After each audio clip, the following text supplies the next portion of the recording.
नमस्कार दर्शक बंधु पाणीपाग अपडेट रे आपण को स्वागत।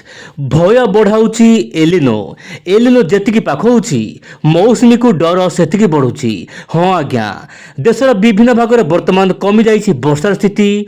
बादल जनापड़ी ओडिशार कमिब कि वर्षार स्थिति, चाषी कूल हो पारे कि हताश, कौन रपाणीपागर बड़ चित्र, आगामी 24 घंटा लघुचाप नहीं कौन रही बड़ खबर आसतु आलोचना करवा आज किसी समस्त अपडेट आप देखु। दर्शक बंधु आप देखिपे आप मोबाइल स्क्रीन रे प्रशांत महासागर में सृष्टि होता सुपर टाइफोन बाभी वर्तमान जापान मुहां होइछि एवं वर्तमान समय मौसुमी वायु सामान्य टाणी नौछि। आप देखु ये जो वायु आसवा कथा यही वर्तमान किछि वायु बा मौसुमी वायु वर्तमान आपणकर प्रसन्न महासागर आड़ को चली जाउछि, जहाँपाई कि मौसुमी वायु सामान्य दुर्बल हो पड़ी ओडिशा रे, किंतु लघुचाप आसुछि कह चाहिए पूर्व आगामी 24 घंटा केमी वर्षा स्थिति आप देखु। दक्षिण ओडिशा पश्चिम ओडिशा केत अंचल पाग शुखला किंतु आप देखु गजपति गंजाम ता सहित नयागढ़ खोर्धा पुरी जगतसिंहपुर केन्द्रापड़ा जो रोचे आपंकर जाजपुर यह सहित भद्रक ता सहित मयूरभंज केउंझर जिलार केतक अंचल मध्यम प्रबल वर्षा स्थान विशेष हम किंतु अधिक भारी वर्षा हो न पारे बोली जहाँ जनापड़ी वर्तमान समय। पश्चिम आभ्यंतरण जमीक रोचे आपंकर झारसुगुड़ा होची नुआपड़ा अनुगुल यह सब जिला मानक पाग शुक्ला रहा भा कौटी वर्षा है बड़ कथा नुहे कि दर्शक बंधु।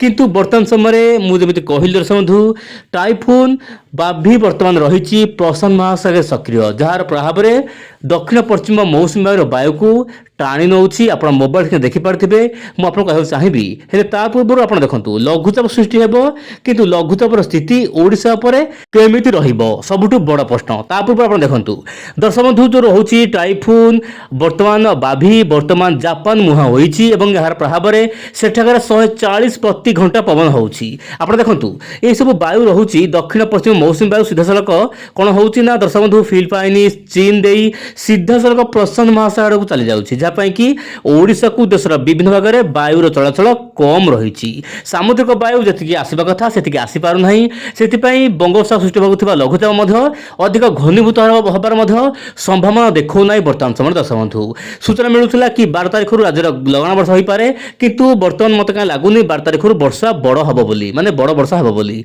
तथापि मुझे ओडिया चैनल सहित जेहेतु आप सब्सक्राइब कर समस्त तथ्य सठिक भाव देवाक चेष्टा करी। आप देखु बर्तमान उत्तर पश्चिम दिगुर किसी भाग में शुष्क भाव आसूसी, जहाँपाई कि ओडिशार केतक अंचल गुळुगुळीर मात्रा बढ़ुची गरम मात्रा देखा मिलूँ केतक अंचल आप अंचल पाणीपागर मिजाज केमी रही आप कमेंट बॉक्स में आप मत दिंतु मु जानीपरि आप जिले पाणीपाग केमी रोचे।